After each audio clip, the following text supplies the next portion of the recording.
And we are live again. This is Toni Weel from a very, very wet and completely soaked Florida. This time we got, well, I was going to say we got lucky, but other people didn't, so I don't want to feel that blessed. But we only got soaked, so no hurricane this time right over us like last year. Today we have again with us our beautiful two ladies, Sara from Virtuous Unicorns, my co-host for, what is it, number 84 or 85, I think by now. A lot of them. Yeah, it's the weeks that we have been doing it. And we have Caycee with us from Light and Body, who is going to do 4 at a glance iridology readings. And I have to say, she offers these at a glance readings for $33. And if you like, you know, what she is doing, then you can set up a consultation with her and get a more extensive iridology reading and ask questions. And you can set it also up with me. That's your choice. You learn more about Caycee now. She has her websites are listed in the description. So you can set it up, set up a consultation with her. My options are also listed. She specifically does, and she may change that in the future, but specifically does the video readings, which I personally love, and I'm going to take her example and may do that in the future too, because I think it is even a better tool to teach people about what we're doing. And my gosh, I was going to say something else, and now it already left my mind. You know, thinking while you're talking about something, I think that's not working for me anymore. The time of multitasking is a little not so great. But anyway, I don't even know which one Caycee just want to start with. And go over it. I don't have the pictures in front of me, but she has them all. And she put a lot of time in it because, like we mentioned last week, she is a perfectionist. So even an at a glance reading, you get information that you do need to know more about your body. So go ahead, Caycee. Hi, everybody. Thank you, Toni. So shall we get started? Yeah, get started. I need you to allow me. Oh, my gosh, yes, I need to do that. Hold on, you need to have the share screen option.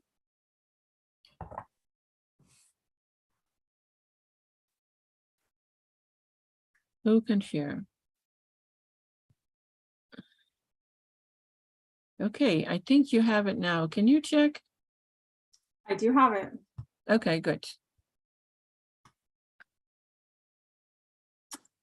Let me just move us far and away. And all right. So, and I'm going to just turn,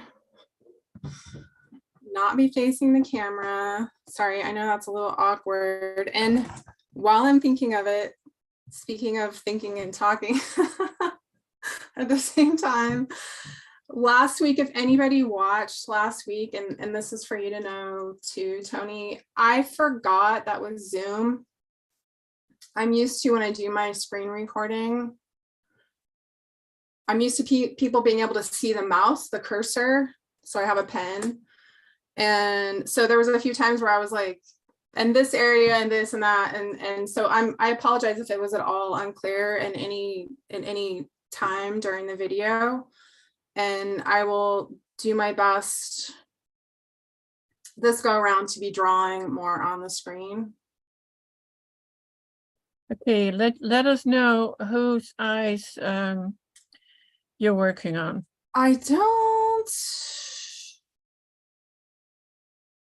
I just know them by brown eyes. And you'll know, okay, so we have one pair of brown eyes. And then we have 2 sets of blue eyes that are oddly sharing some features, which is interesting. And then the eyes that you just gave me that I just got this morning. So in the meantime, I will have to find out whose eyes these are, because they are on the, I hope they are on the show today. I think that you told me her name, and I think it started with an L. Oh, Lydia. I believe that's whose eyes these are. Okay. And all right, and I did each of these are different, just depending on how much these are the ones I started with, so I had a little more time. And then also depending on how much I could see in each eye. So let's go ahead. And so I traced a lot of the stuff out already, and I'm going to erase some things and then redraw it. So for these brown eyes generally do have a strong constitution. And the main thing for this one is the stomach and bowel area. And I'm going to trace out. And so you know that when you're looking at the iris, a lot of the features are defined by whether they're on the inside of the autonomic nerve wreath or bowel wall or on the outside of it. And there's just a lot of emphasis for this person on the gut. And that's about all I can see for the bowel wall in this right eye. And then we have this sort of, let's start here up in the 10 o'clock area. So we have this sort of flower like lacuna coming straight out of the ascending colon. And we can see that the ascending colon in that area sort of pushes out. And that is indicating some stress in that area. The bowel wall in general is a little bit, I wouldn't say spastic, but it does have some areas where it's pushing out and also being structured in. So, but this area is significant to me because we have these little markings starting inside the bowel wall, and they're all leading out to the neck and shoulder area, and even up into the mastoid area in here. So these flower-like lacuna are showing some weakness in that area. So this person could have tension in the neck, shoulder, even into the ear area. And it's interconnected to the ascending colon. And then we do have there's a flexure in, I'm gonna have to just keep drawing and drawing. There's a flexure as the ascending colon transitions into the transverse colon, and that is showing up right around in here. I'll highlight it, okay? And then we also see the mastoid process right here. Okay, so you can also follow along with the chart. I have those things highlighted: the shoulder, neck, ear, mastoid process. And then the next thing of significance would be the inherent mental brain zone. So I have IM up right around 1140 or 1150. So that's inherent mental. And I will show you here this little radii solaris, and it goes straight up. And the reason the inherent mental brain zone, and you can look on my website. I have a whole, way too much. I'm gonna have to like do a separate page for the brain zones. I have all the brain zones listed there, but simply speaking, this is the anxiety brain zone. So we do have some significance for this person, some indication of possible anxiety. And then the other thing that corroborates that is we have a diagonal line. So if you're looking at the inherent mental and you follow it diagonally, you find the adrenal and kidney. So this at 6 o'clock on over. So 6 o'clock, I'm going to retrace this and up, and I'm seeing this whole area as the kidney and adrenal gland. And so where I have the pink highlighted, there were just some markings in this area. So I thought that was significant. I did a whole video actually on anxiety, and this comes up quite a lot. When people have anxiety, they have both the inherent mental brain zone and the kidney and adrenal showing up, and that makes a diagonal line. And then a lot of times also they'll have nerve rings. I'm not seeing nerve rings in this iris. Okay, and then the next thing, let me know if there's any questions. Toni, if you have any comments, or you see something I don't. So the next thing is the pituitary gland. And that's a subtle little marking right in that area, right around 12:20 or so, and it's right on the bowel wall, so just outside of the bowel wall.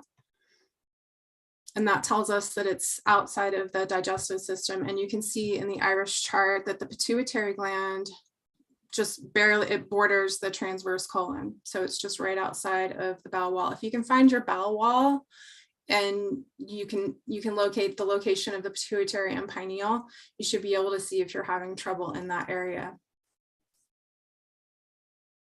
And then I can't see anything in this whole area in here. I can't see the thyroid. And that's just that. Other than that, this picture isn't bad. And then the next thing we have is, it looks like some tension. And I want to note too that all of these, like radii solaris, these splits in the iris fibers coming from the pupillary margin or the stomach lining, they are connected to what's outside of that bowel wall, very much so. So when you see the splits, we saw that up in the neck and the medulla, and we're seeing it here in the back area. So all of these splits are sort of leading into this fairly large and significant area, which is mainly the back. You can see that on the iris chart.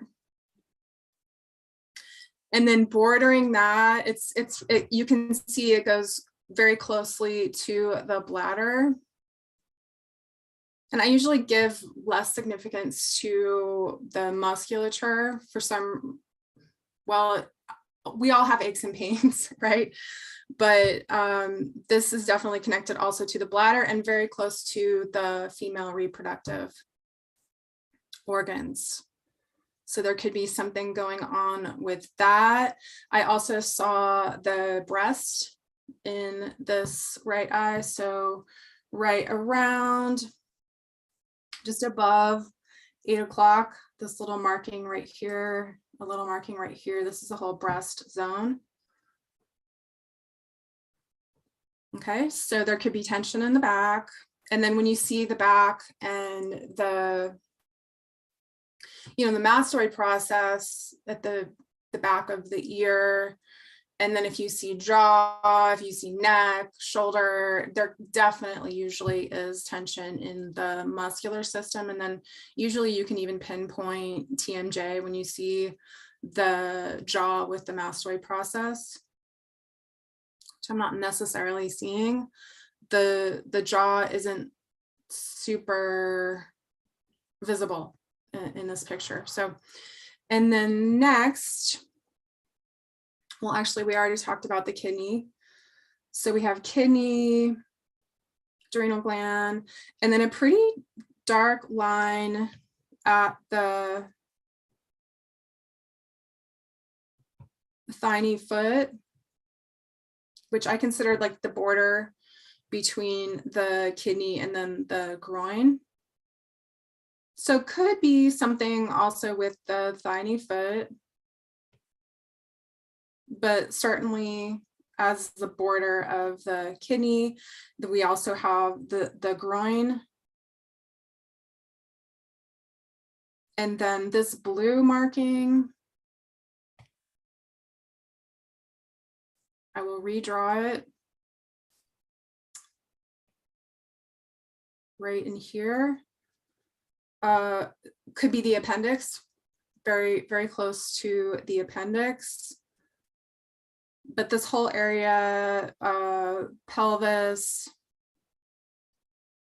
abdominal wall, and then we get into a marking in the ovaries, or the right ovary, with a little bit also showing up in the pancreas. Okay, and then lastly, we have the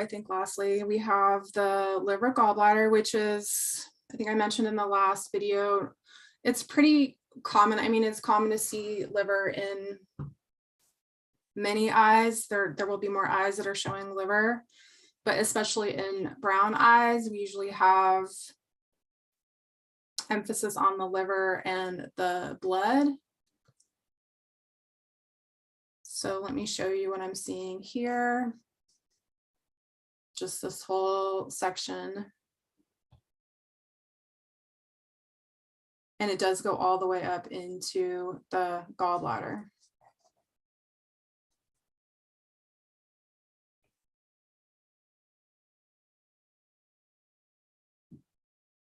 So digestion, focusing on the liver,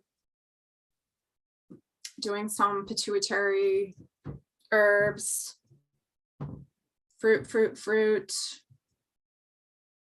Not seeing too much trouble in the pupillary margin. It doesn't look too bad. When I say it doesn't look too bad, that means it looks pretty good. But we do have all these radii solaris coming out from the center, from the pupil. So we are noting that there is stress within the stomach and small intestines and large intestines.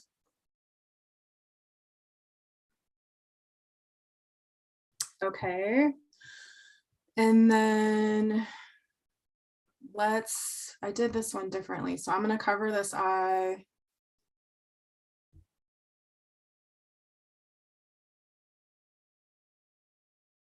I don't know where I'll put this. I think I'll just put it over there somewhere.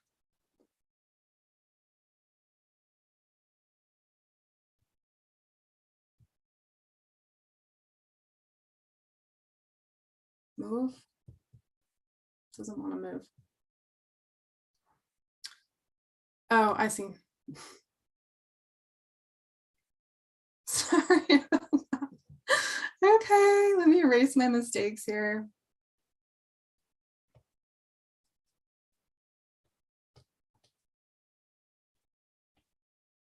And then we'll look at this left eye.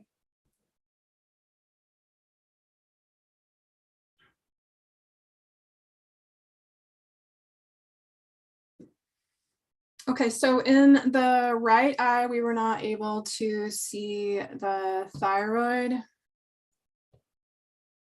because of the reflection. but we do see it in the left eye. So it could have been there in the right as well. And we're also seeing the parathyroid. And we're also seeing the exact same line between the inherent mental or anxiety zone and the kidney and adrenal, and that is in red. So you can see this whole area, kidney, adrenal, straight up, diagonal, inherent mental. And this is something I do often. There are some zones that are more significant when you do a radial than others, but there are many features in the iris that are connected to each other through that radial relationship. Okay, so we have kidney, adrenal, inherent mental. And also, like I said, I did a whole video on this probably a couple years ago when I first started doing videos. And then I have a page on my website about different foods and herbs, but basically with the kidneys and adrenal glands and with anxiety, you just have to cut out all of the stimulants, all of the, alcohol, weed, all I was going to say extracurricular, all of those can produce anxiety. And then when you eat an alkaline, especially a fruit diet, I've noticed that myself because I have dealt with anxiety throughout my life, that just by eating alkaline food, just that alone helps. And then the goal here is to get the kidneys filtering and the adrenal glands back in tip-top shape. So as you're doing that, there are definitely herbs you can take to calm the nervous system. I won't go all into that. I should have a lot of that on my website, and feel free to contact me if you would like to. So adrenal, inherent mental, and then we have, you can see around the 7 o'clock, I've highlighted in the iris chart, the female reproductive. A little bit going on just right outside the bowel wall. I haven't drawn it. Let's see. I was going to say in the back area, but I would say this is probably more of the bowel wall. Not this photo isn't quite as telling in terms of the autonomic nerve wreath or bowel wall. But we could have this is either bowel wall or back, but not much going on, pretty clear in this area. So moving on up, we have the parathyroid. I will erase that so you can see that little radii solaris. So we have parathyroid, and then we also have this whole thyroid zone showing up. And then maybe not of significance, we have the nose. And then in this iris, I saw the pineal gland and the pituitary gland in this area here.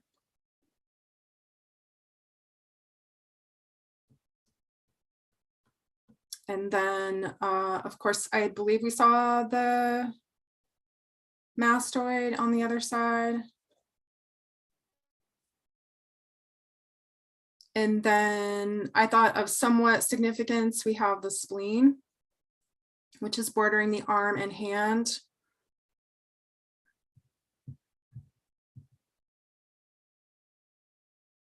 And the spleen is many things. It's an integral part of the lymphatic system. It filters the blood.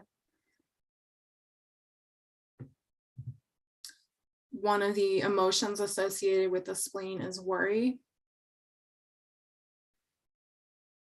And then we have, adjacent to that, we have the upper abdomen. And then we're getting again into the ovary. So more female and pelvis. And then the abdominal wall in here.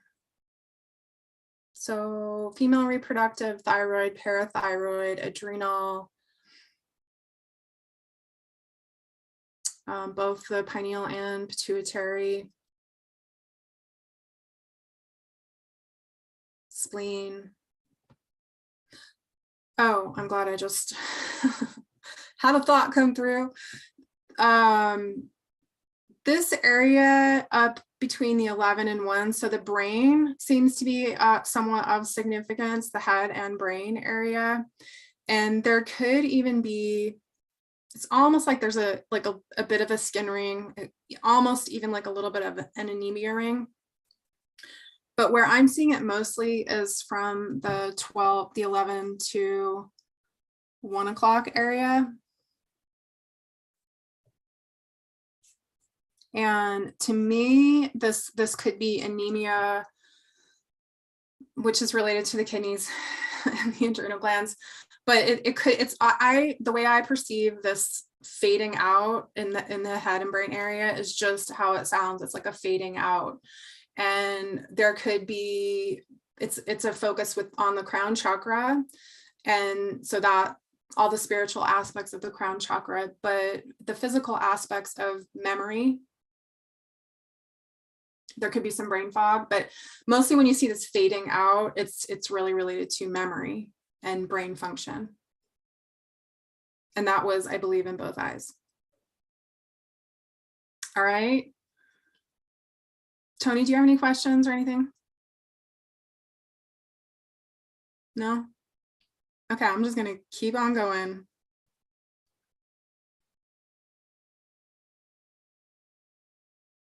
Okay, so I believe this is the farm family. I believe this is Sara. Toni will tell me if I'm wrong. And I usually don't. I do some readings on YouTube and on a few on Instagram, the shorter ones.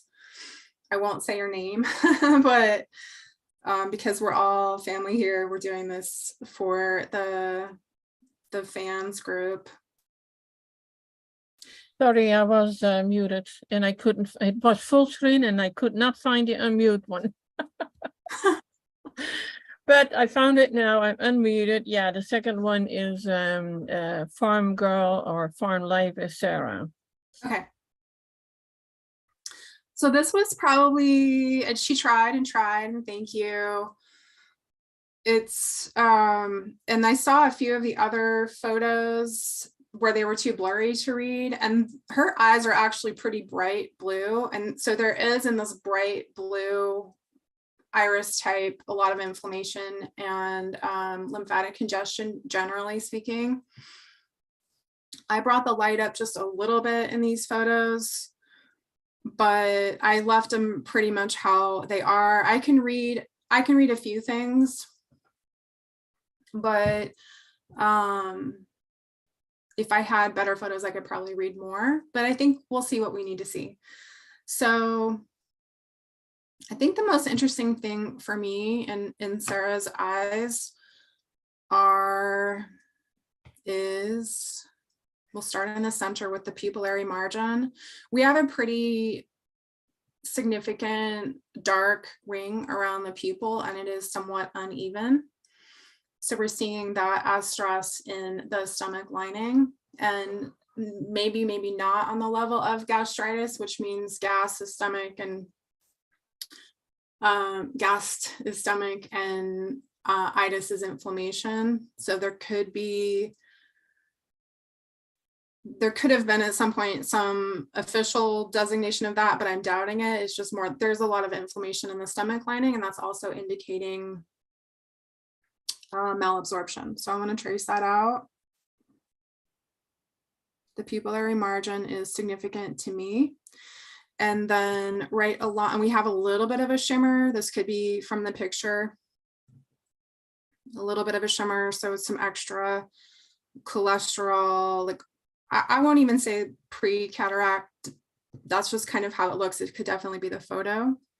And a lot of times nothing comes of that.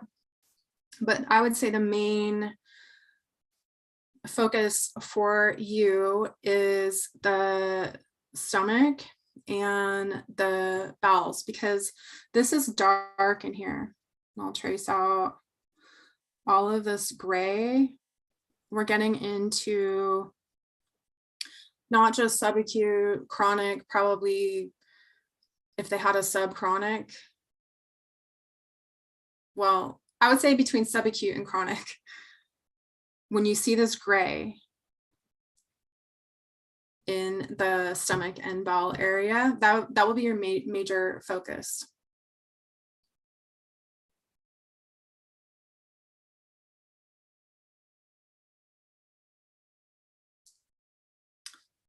And we'll see what else we see that is related to that darkness. Something that I found interesting was this marking here, which is again it's at the hepatic flexure, and that is where the ascending colon transitions into the transverse colon. And interestingly enough, when you see, so the grays is chronic, and then when it gets into really, really dark gray and black, that's more degenerative. And when you see brown or rust brown, that is liver. And you can see that this spot right here is rusty brown or brown, and it's at the hepatic flexure. And so liver is also a significant area for you. So we have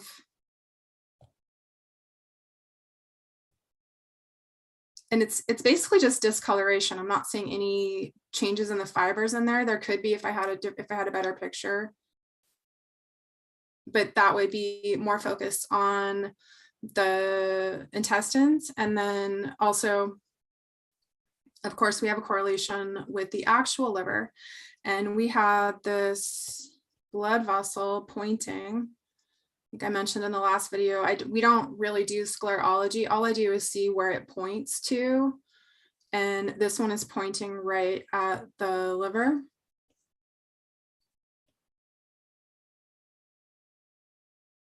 And this whole section here, liver, gallbladder, and duodenum up in here. I also have a note here for pancreas.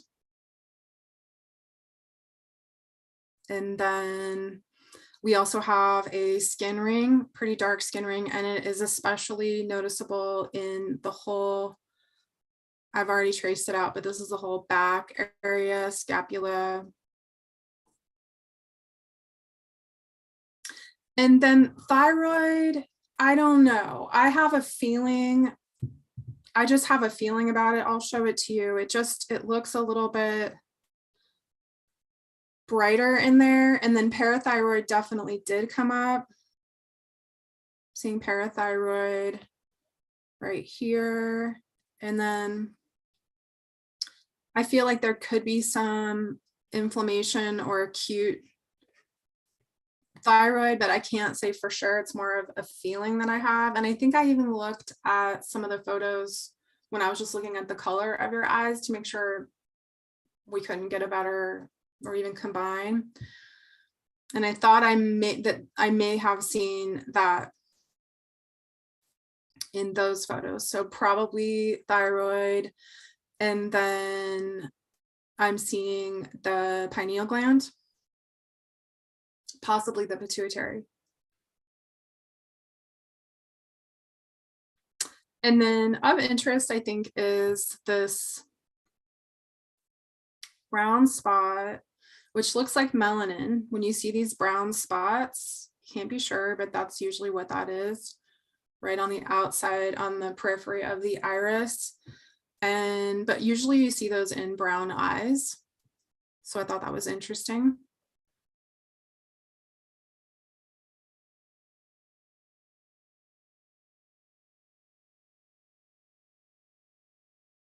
I think that's all I could, of significance that I really saw. I have. Caycee, we did have a question in the show in the comments over here about Mhm. the anemia ring. Can you explain further on that? Yeah, that is usually seen as a bluish haze.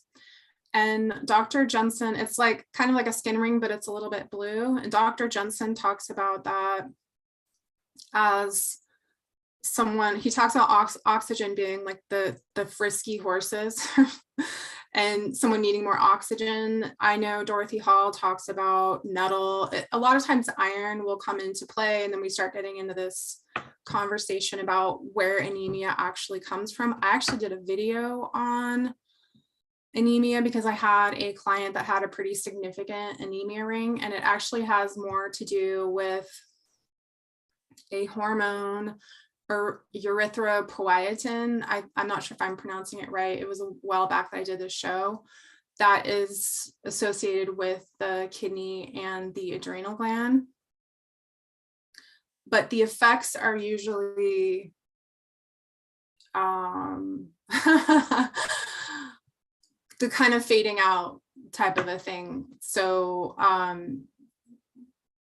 loss of memory. If you can have anemia in certain extremities, and you can have cold feet and cold hands. And when I see it in the head and brain area, it usually indicates a lack of oxygen in the head and brain area. And like I said, like a fading out. Does that answer your question? Yes. Well, I mean, it was the person who asked it, but yeah, that was a really good explanation of that. So yeah, anemia can, that's the first time I've actually really thought about that, though, that anemia can be in different parts of your body. You're not just anemic. You can have anemia of the extremities or the head, that kind of thing. I've never thought about it that way. Yeah.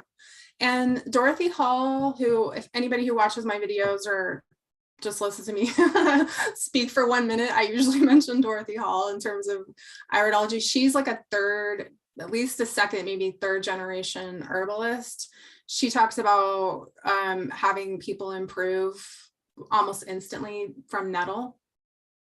So nettle is really high in iron, but you know, all of these things can help improve symptoms. But which is really interesting about what I just said, because it's really associated with the kidneys and the adrenal glands, nettle really is a plant for the kidneys. So it's doing two things at once. It's help clearing the kidneys out, and it's also providing that complete all 13 essential amino acids. It's very high in protein that the body can actually use.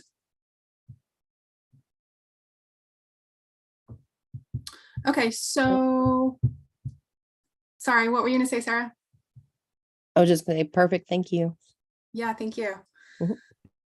So lastly, I do have at this, I forgot to mention this, at this hepatic flexure, there seemed to be some significance with this whole zone. And this is the neck zone. And a little bit into the ear. So we have, could be some tension in the neck. I think that's it for this right eye.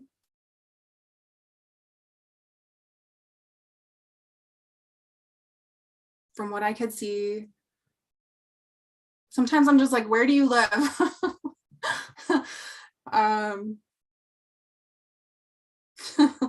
I really like seeing good photos. And I tried for so long before I had my camera, and it's just so frustrating. I think I've mentioned this in the last video, they do have the iPhone cameras that come with the zoom, and you can buy a clip-on zoom for your phone as well. Okay, so we do have thyroid showing up in the left eye.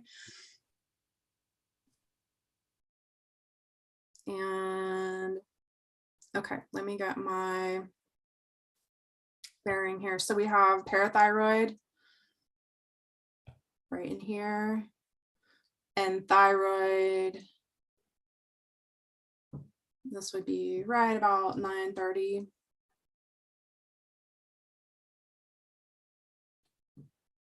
And that may be why also I was wondering if thyroid was showing up, if I wasn't imagining it. in the right eye as well. We also have neck and ear here. And then we also have pineal could also be going into the pituitary. And we also have, I don't know what this is. It's like I think it's a shadow. This little thing right here. But we also have the same thing with even darker, maybe even darker pupillary margin. I mean, this is it for you. This is it. It's all about the stomach lining. Marshmallow root might be something. There's a lot of different herbs you can be doing, but really focusing on the digestive system and alkalizing that stomach lining and the stomach. And then again, we do have a sheen.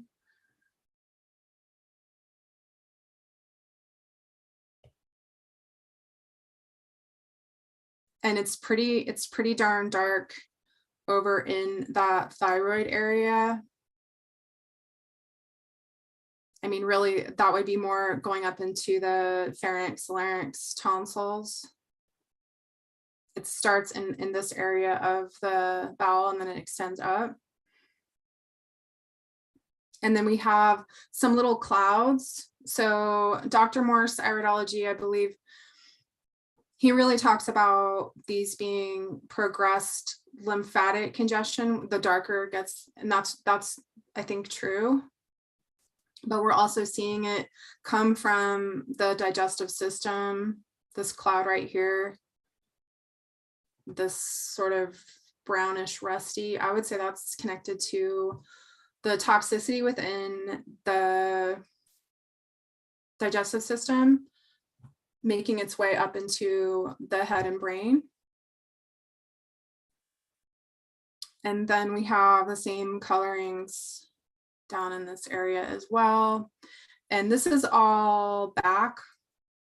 All of this area is back. So I didn't fully go into that. Could be a little bit going on in the bladder and then female reproductive, possibly. And then we have this very great blood vessel squiggle going right to the spleen. And I did see the spleen as being significant. And I just picked up, I was just looking at my Dorothy Hall book, and she was talking about when you see white, which I think I could see in the other photos, more white. When you see white in the iris, these are fighters. So these are people who, it's just a color of, it's inflammation, but it's working.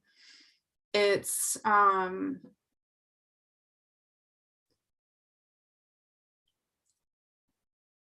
a lot of energy, but it turns out that can translate into overworking. And sometimes the inflammation can translate into pain.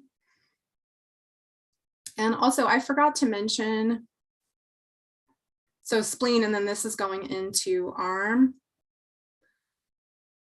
So far, this eye, I think I'm about finished with this eye from what I can see.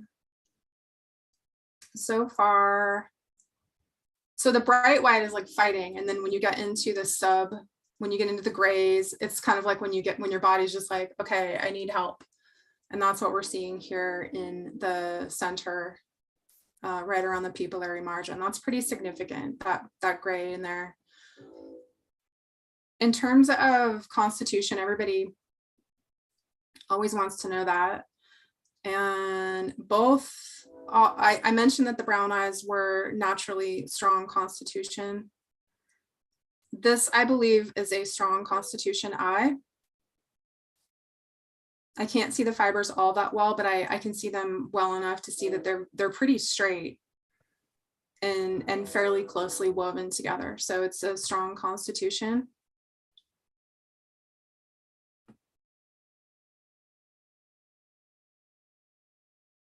Also, the squiggle goes up towards the neck and ear, shoulder. I hope there's nothing I forgot to say. Okay, so it's interesting, these somewhat similar, these two, if you look at the color and the iris fibers, both strong constitutions. And this is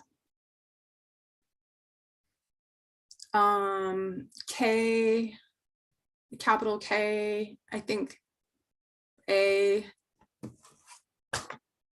M. That's all I have, initials. Oh, I thought this was the lady in France. No. Maybe this is Katie. This is Katie. Okay. The last one is the lady in France. Okay, this is Katie. Katie M. Okay, so there we go. Strong constitution. I'm seeing some cholesterol in the shimmer down here around 6 o'clock. I'm also seeing a shimmer in the pupil. A little bit of, but not quite as pronounced, a little bit of a pupillary margin showing inflammation and possible malabsorption. The shimmer is showing me, along with the cholesterol here, that there could be high cholesterol, there could be a good amount of inflammation in this iris. So we're in the right eye. I saw the liver in this eye as well. So right around just before 8 o'clock, we see the liver. Something interesting in this eye is this radial, or this line between the 12 o'clock and the 6 o'clock. And I believe it showed up in both eyes. It's nothing like super extreme, but the 12 o'clock is the animation life brain zone. It's the crown chakra. It's source energy coming through the crown chakra, inspiration coming through and lighting up your body and your life, and giving you zest for life.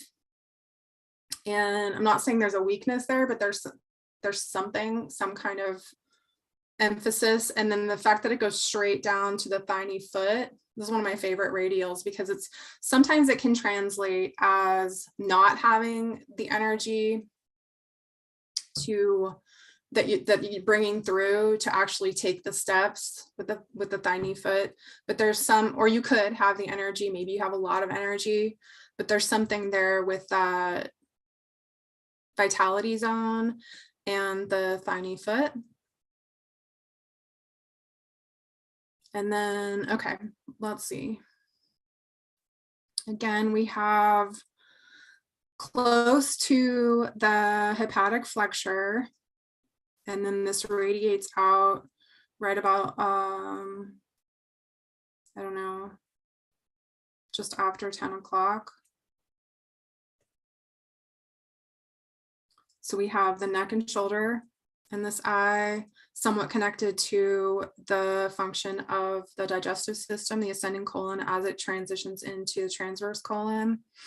We also have something down here just before 6 o'clock with the green, which is the ileocecal valve.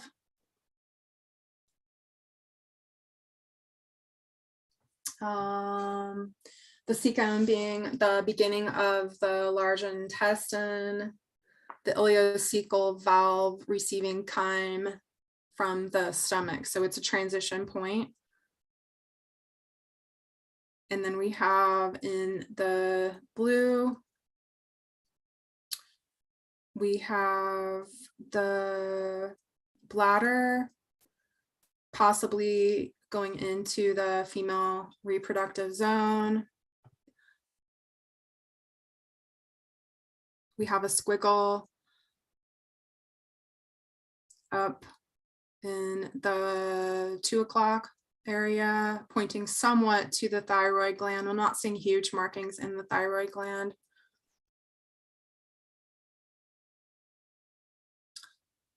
We have, let me just go back.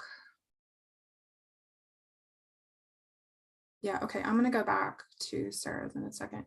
We have these little, I'm not seeing much in this area, a little bit of darkness in the vocal cords and thyroid area, possibly thyroid. But do you see these little dots?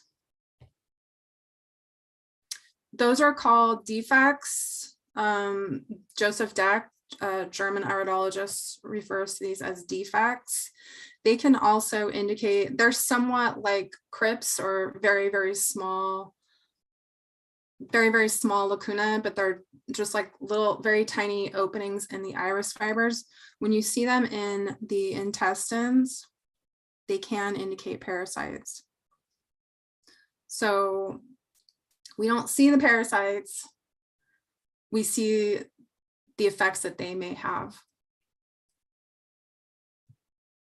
So that's a possibility for this person. Lymphatic congestion, inflammation. If I had a really good picture, I would probably be able to see more. I think I mentioned skin ring. And then I want to go back. I couldn't see the first person's heart area because there was a flash. I want to note here that the heart looks fine. These are Sarah's eyes. It looks fine, but there's like a little bit of a pushing out. So the heart is at 3 o'clock.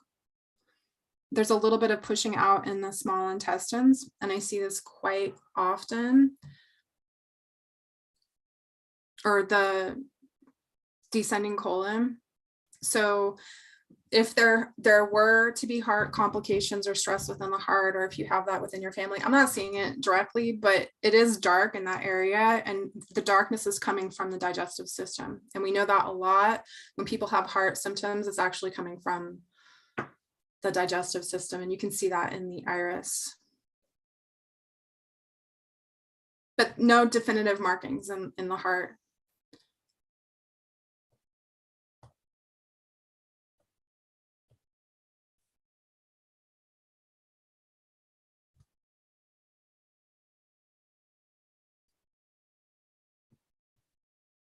My screen is just like, my computer's super hot right now. Better get on with it before it just shuts down. All right, and now we have the left eye. And that's what reminded me, because I remember that in this left eye, we do have that jutting out. And we do have a little bit of a ropey bell wall, so it could be indicating mucoid plaque.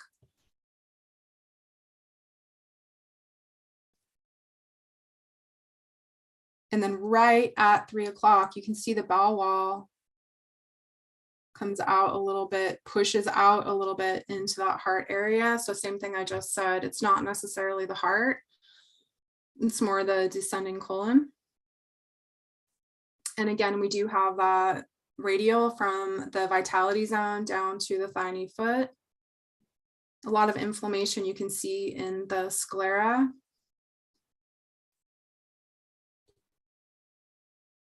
And then that rusty brown liver indication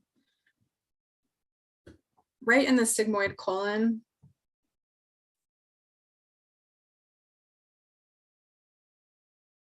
So more digestive system. And I think that, inflammation, like I said, lymphatic congestion, strong genetics, some defects, but strong, straight iris fibers. Definitely work on the stomach.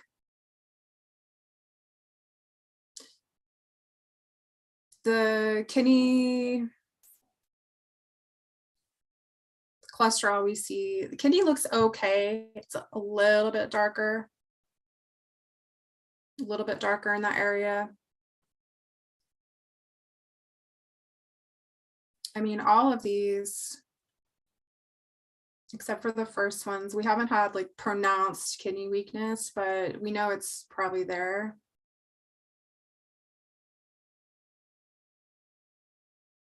Okay. Let me get on with this. I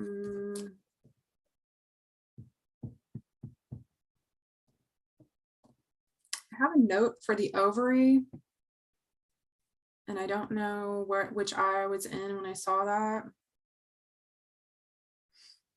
Just have a note for that. Cholesterol, ileocecal valve, parathyroid.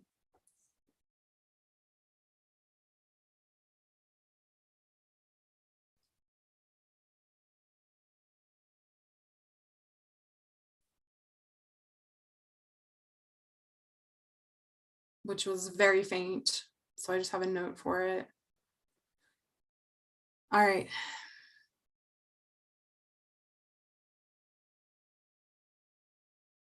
Hopefully this isn't too scattered. I'm used to just doing one at a time and just really tripping out on that and kind of getting into that vibe. So it's interesting that these eyes, a lot of them shared similar features.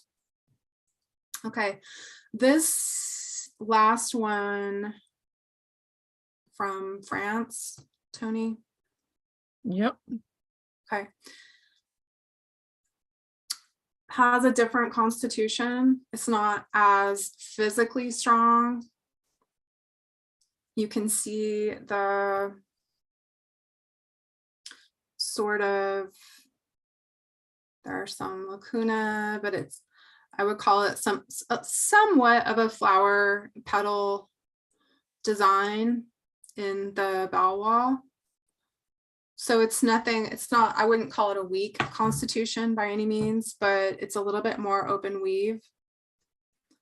And usually personality wise, these are more easygoing and flowing types of personalities, where the stronger constitutions can be more mental and direct.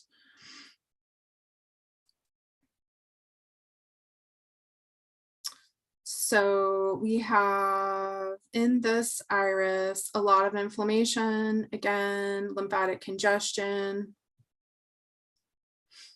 We have the liver in this area, and it's being pointed to by this flower petal design in the large intestine, also connected to the arm.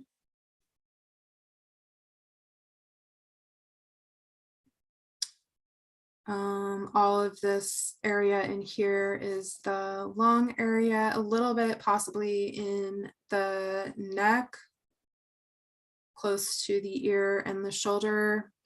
Again, we have inflammation turning from acute to chronic, or lymphatic congestion turning from acute to chronic, which is really common to see up above the transverse colon. So this whole area in here being sort of yellow. And I also saw the pituitary gland here. Not a little bit of gray in the stomach area. So I would say that that is subacute. Definitely focus on the stomach. A little bit of possible, like we noted with the other eyes, malabsorption. We have thyroid and parathyroid.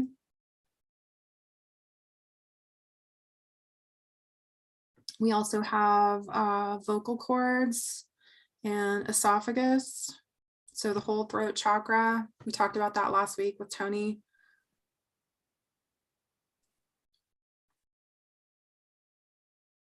We have the back. We have some flower petal like lacuna pointing to the back area. It could be inflammation, could possibly be some pain. We have these markings here between 5 and 6 o'clock for the female reproductive. We have a marking in the appendix area, as well as we have this zone here, which is the ovary.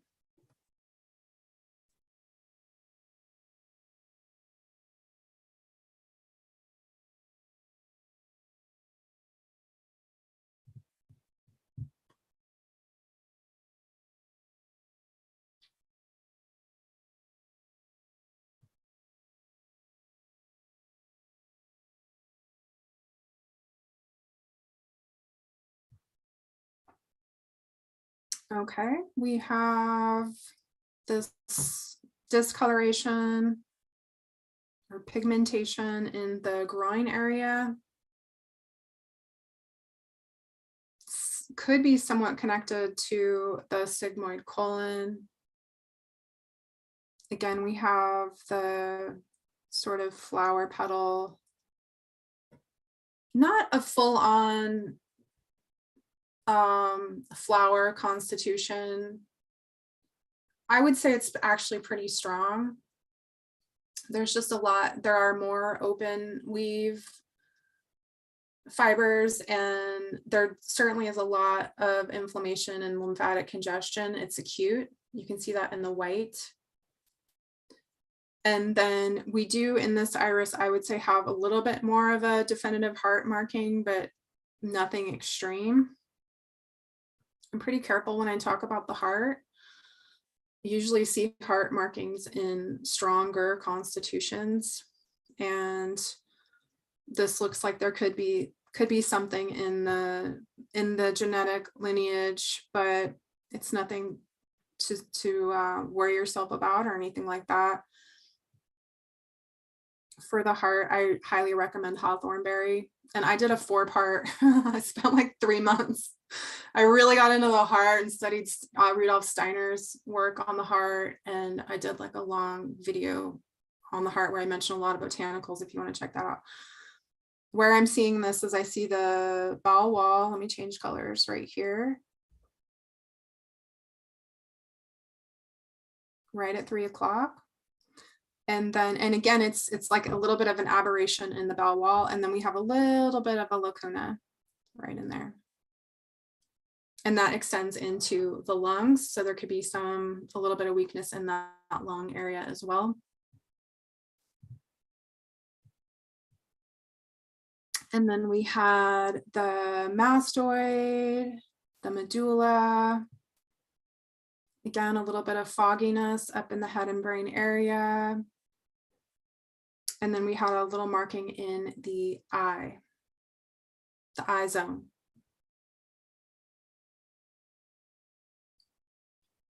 I think that's it. How'd I do on time? You did great. We are just past the top of the hour, so you did pretty good. Good. About 20 minutes for everyone. Yeah. And we did have one other question on here that was up a little bit further, but what about people that have one brown eye and one green eye, or a brown eye and a blue eye, that kind of? Oh, that's such an interesting topic. It can be genetics. It does happen with genetics, and especially when I saw the blue eye with what looked to be the melanin marking in the blue eye. You don't usually see that. It made me think of that, but her eyes were just so blue. Anyway, I'll get to your question here. That marking right in there in this area. I thought that was really interesting. Usually 9 out of 10 times, so my eyes are brown, but I have blue eyes in my family. I don't have brown skin. I can see the fibers in my eyes, and so even though they are brown, they're never going to turn blue. I had a dream once actually that I was shining a light into my brother's eyes. We have similar eyes, but mine are a little bit darker, and I was like seeing blue in his eyes. My mom has brown eyes, but we don't necessarily, according to iridology, have true brown eyes according to the texture. So most of the time, not most of the time, a lot of times people with light skin that have brown eyes, like myself, it's more a matter of, like Dr. Morse would call it, generations of lymphatic congestion, lymphatic congestion, liver, blood, drinkers, blood, liver, and then over time the eyes turn brown, and then you pass that along genetically. Now, the true brown iris is usually in the population that also has brown skin, and the brown is melanin, and you can't see the texture as much. You can see in these brown eyes, you can't see the fibers, and we call that a velvet texture. Oh, I don't know. Oh, here we go. If I can get that. Well, you can see this one brown eye. The other photo is just a little bit better, so I would like to move it. Okay. You can see in a true, these are true brown eyes, and that's why I said she has a strong constitution, that you cannot see the iris fibers. It's more of a velvety texture.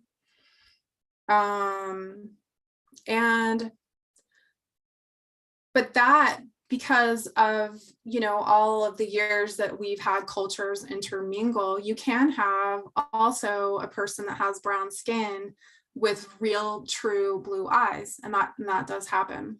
So it can be genetic, where you just get a brown eye or you just get a blue eye, but more often than not, it's not genotype, but more environmental phenotype factors. And with blue eyes, Dr. Jensen says that, and there's no difference according to Dr. Jensen, and I agree with that. There's no difference on the surface between the strength of a blue and a brown eye. They just sometimes they have different things that they're dealing with. Like blue eyes are usually more lymphatic and inflammation, and brown eyes are usually more blood and liver.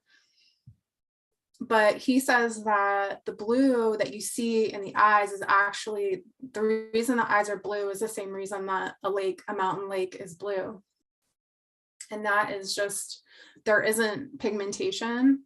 And so it's essentially the surface, the epithelial layer of the stroma shining through that you're seeing. And that's why they're blue. What's interesting is I just asked the question to the person who was talking about the brown eye, green eye, and they came back and said that they have issues with their left side of their body, weakness in the left leg, and that's the area they also have the brown eye. And so where their right eye would then be green. And after what you just said about generational lymph stagnation, then I wonder if that could be that. Exactly. Absolutely. And it's interesting too, because I don't know for her, like did you say it's the left side that's brown? Yeah, his name's Sebastian, and yes, his left eye is brown, and it's also his left leg. Yeah, there could be other, I mean, he probably has like a line through the leg area, but I had a dog who had one blue eye and one brown eye, and I could see in her eyes like all the stuff that was going on with her, and I felt like that she ended up having liver cancer, and that's how she went. So that brown eye was definitely related to the liver. But a lot of times too, the brown can indicate strength, because when people have gotten that far in their evolution of abusing their body. I mean, I'm just being, whatever, like with the brown eye, a lot of times it really is associated with the liver. So I would be curious, most people aren't left-handed. I would be curious if if he was right-handed also, or left-handed. That is interesting too. I know that he did say that he wants to have a reading with you too. Oh, awesome. Yep. And he said, my dad has issues with his leg. They took out a tumor the size of a melon, and he was just born. They took out 80% of the nervous system and muscles. This one or his dad? His dad. Oh, okay. Yep. And he writes with his right hand, is what he said. Okay. Yep. Yeah. Interesting. Yeah. And even with the green eye, I mean, I didn't even talk about that. It was blue and brown. Green eyes don't exist in iridology in a true sense. They are a product of sulfur, lymphatic congestion. And so usually when you get good photos of a green eye, you can see how blue they are underneath. So he essentially has a blue eye and a brown eye. And I wonder with the brown eye, how brown it is. I have one client, I've done a couple of readings for him actually, where his eyes are brown, but they're not even like mine, where you can see there's a lot of brown pigment in my eye. But when I took the photos for this gentleman, it's like they're brown, but there's no brown. I don't know how to describe it. There's not necessarily blue. It's just all liver and lymphatic congestion and brown toxicity that you can see in his eyes. Wow. And interestingly enough, he has like a super strong constitution as well. Wow. That's interesting. Guys, I have to get in because we have a bad storm again, and I may lose power or internet. So if I disappear, you know what's happening. Well, it's no problem. I'm gonna have to end up getting ready to hop off myself too. So okay, this is all very interesting. I would definitely love to learn to do this myself. And what is the app again that we can tell everyone about how to take good photos of your eyes? Well, if it takes good photos is debatable. Yeah, but it's called ICOS. It can work pretty well, but it's definitely not perfect. What Caycee already mentioned, I do have that for my phone. I used it on my old phone and it wasn't working at all. But the newer phones with using it the right way, and I have it on my channel, and so does Caycee. yeah, how to take the pictures. It's a Dr. Morse. It's actually taken at Dr. Morse's office with a flashlight and your phone. On your phone or any camera. Dr. Morse at his office, he uses a camera. Yeah. So it's doable. I mean, it would be nice if we can see all the fibers and everything, but like what you could see with my eyes last week, that was taken at Dr. Morse's office, and because of all the lymph stagnation, you could not really see what was all underneath. Right, and that wasn't the camera. But that it's and especially with brown eyes, you did an amazing job with blurry pictures. So thank you a lot, Caycee. Yeah, thank you. I just put in a link where people can fill out the email form online to get in touch with you. Wonderful, thank you. Yeah, I mean, we just go from there. There's already questions like, okay, are you doing this again? We will talk about that, how we're going to do it, because I cannot expect that you put in a whole day to go over all these eyes just for free. If anyone feels like they would love to donate to Caycee, you can also find that on her website, and the website is listed at the bottom of the description. Thank you. Sebastian says, really looking forward to the next live with Caycee. When will it be? We don't know yet. We'll just see how things go. We'll see how things go. Yeah, it was meant as more of an introduction of the work she does and how she works, which I really like. And we'll just see how it goes. It's like we never plan anything for these podcast shows, and yeah, Nope, it's not at all. I yep. called Toni about 10 minutes before we start and we go from there. Yeah, we don't Yes. have a script, we don't have many plans, and I like it this way. We've been doing this for a few years now, and Mhm. but it is amazing to have the Irish reading, and people. Caycee has a lot of information on her website. You can learn so much. She is pretty much out of business when she keeps teaching. I think I have done so many tutorials, and I pretty much have everything you need. I do offer, I don't know why I do that. I'm just guided to do that. And you know, if work comes from it, great.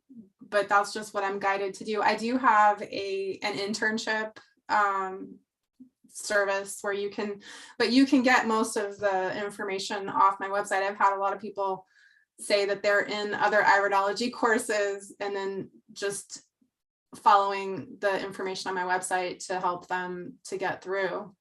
Yeah, it's like I rather not see people who only get into iridology unless it is for themselves, not to do the work without knowing how they can advise people on what to do with what they've learned from their eyes. Absolutely. Yeah, we mentioned that last week. I do want to mention that again, because I do see a lot of people who want to take the courses by Dr. Morse, learn from you. But then it's like, okay, now what? You need to know, if you want to do this for other people, then you absolutely need to know, okay, what kind of formulas can I use?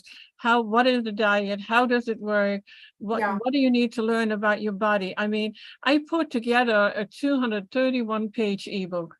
And I can tell you, it doesn't have all the information I would love to have in there. Yeah. Because I saw a mentioning about salt. We actually did a long podcast with several detox specialists talking about the toxicity of salt. Yeah. And I still see people using it for weakness, for adrenal weakness, for the minerals, and it's like no, no, and no. Yeah. So, but I wasn't even able to put that in the ebook yet. I mean, it is like there is a lot of information. There's a lot to learn. There's a lot to unlearn. Yeah. And I found that it's all important information. And sometimes I hear of people that are 5, 6 months, 2 years, and they're like, I've done it all. I do the all fruit, and it's not working. No, but that is where you work with someone who knows all the information, it's you and I, we work full time on, if it's not working, it's learning about how things work in the body, and what can be going on if someone is not successful with all their fruit. And there was a big discussion actually in the fence group recently about no, it's not, all the fruit is not good, and no, you cannot do any dry fasting if you have adrenal fatigue. And the topic of dry fasting, I think we can talk a whole hour of it, but in 5 minutes it's clear too. Dry fasting is what you do when you're sleeping. And you can extend it a little, because as a kid and well, actually as an adult too, you ate at about 6 o'clock. You may have some tea, and maybe at 7 or 8 o'clock, then you don't have anything again until the next morning. And depending if you had to work or if you were home, if you had to work, you may have a quick bite or a cup of coffee, not advised, but at 8 in the morning.